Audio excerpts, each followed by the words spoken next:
काका, ये धारा 370 क्या है? धारा 370 क्या है ये जानने के लिए 42 साल पीछे जाना होगा बेटा। अंग्रेजों ने टू नेशन थियरी के तहत हिंदुस्तान के दो टुकड़े कर दिए, एक हिंदुस्तान और पाकिस्तान। पाकिस्तान की बहुत इच्छा थी कि जम्मू कश्मीर का विलीनीकरण पाकिस्तान में हो जाए, और राजा हरि सिंह चाहते थे कि कश्मीर एक स्वतंत्र देश रहे। वो न हिंदुस्तान में विलीन होना चाहते थे न पाकिस्तान में। और तब पाकिस्तान ने खूनी खेल खेला।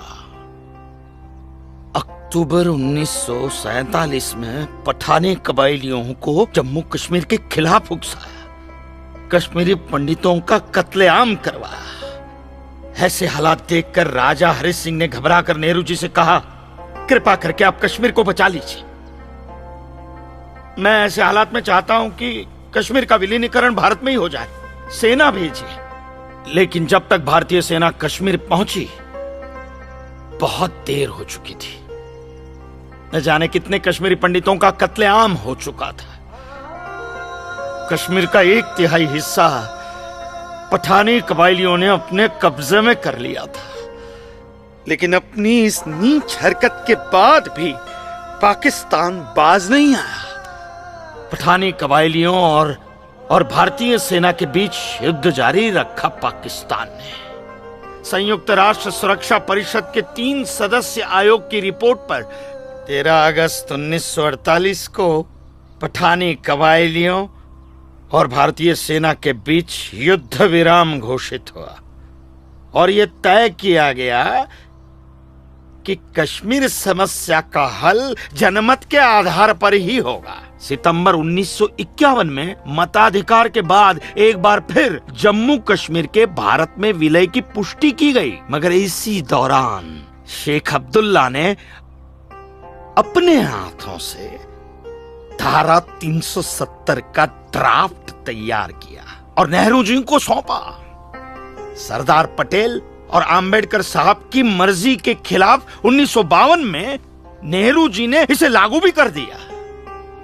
इसी धारा 370 की वजह से नेहरू जी ने कश्मीर को एक ऐसा विशेष दर्जा दे दिया जिसमें जम्मू कश्मीर राज्य ने हिंदुस्तान से अपना एक अलग संविधान स्थापित कर लिया।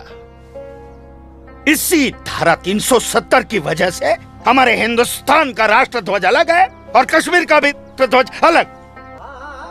इसी धारा 370 की वजह से कश्मीर की कोई भी महिला यदि भारत के किसी भी अन्य राज्य के नागरिक के साथ शादी करती है तो उस महिला की नागरिकता समाप्त हो जाती है। लेकिन यदि वो महिला अगर किसी पाकिस्तानी नागरिक के साथ शादी करती है तो पाकिस्तानी नागरिक कश्मीर का नागरिक हो जाता है, हिंदुस्तान का नागरिक हो जाता है। इसी धारा 370 की वजह से भारत के किसी भी अन्य राज्य का नागरिक जम्मू कश्मीर में जमीन खरीद नहीं सकता, व्यापार नहीं कर सकता।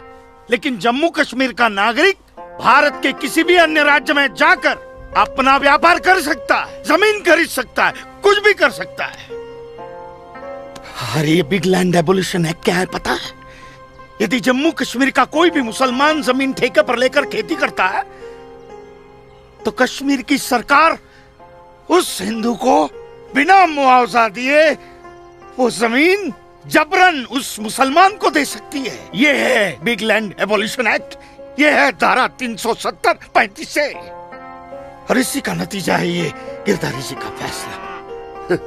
और सिर्फ यही नहीं, ये जो सरकार की ऋण निरस्तीकरण योजना है ना, इसके अंतर्गत उन सारे मुसलमानों का कर्जा माफ कर दिया जाएगा जो उन्होंने हिंदुओं से लिया। बताइए।